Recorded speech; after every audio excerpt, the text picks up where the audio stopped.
We tend to speak of the human mind with reverence, but a truly anomalous intellect often provokes a deeper, more defensive reaction.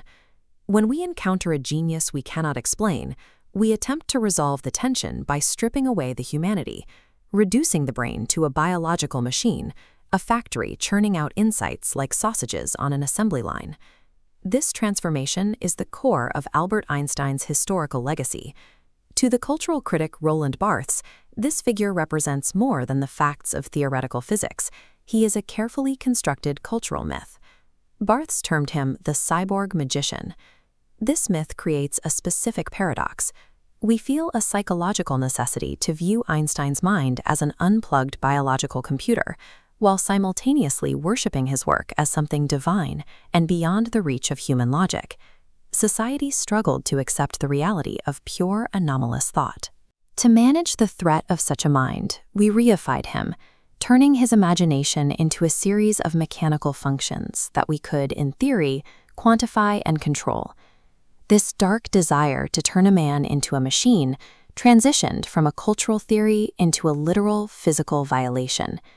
Within hours of Einstein's death, the need to find the gears of his genius led to the unauthorized seizure and dissection of his remains. In 1955, immediately following Einstein's death, the pathologist Dr. Thomas Harvey removed the brain for study without the family's permission. He segmented the tissue and preserved it in jars, acting on the conviction that the physical matter contained the secret to Einstein's thoughts. This 1999 study in the Lancet searched for the source of his genius within the preserved tissue's folds. Researchers identified his parietal lobes were 15% wider and lacked a specific fold, concluding this anatomy provided an advantage for mathematical thinking. This clinical obsession fulfills the first half of the Barthes myth.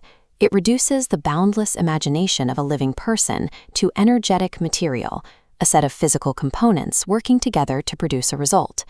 Finding these anomalies provided a comforting excuse for the rest of the world. If Einstein's brilliance was the result of a biological mutation, he was no longer a human benchmark we had to strive for. He was simply a different kind of hardware.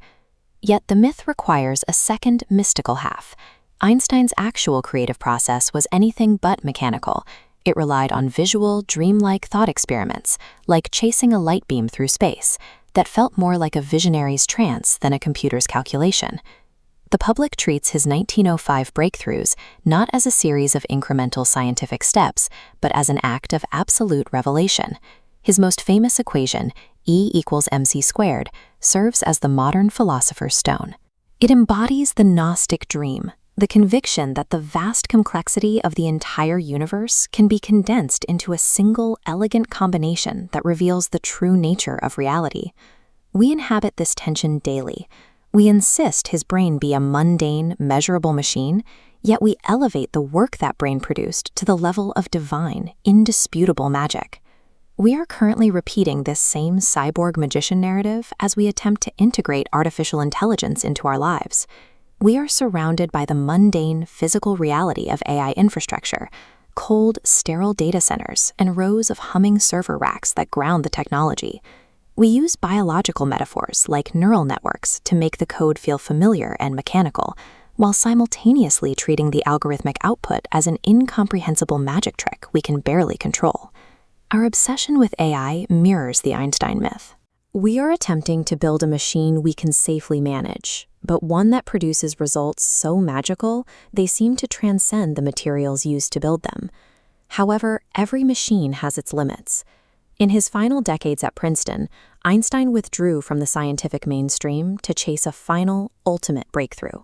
He dedicated his life to the unified field theory, a single framework meant to harmonize gravity with the other fundamental forces of nature. This pursuit ended in failure.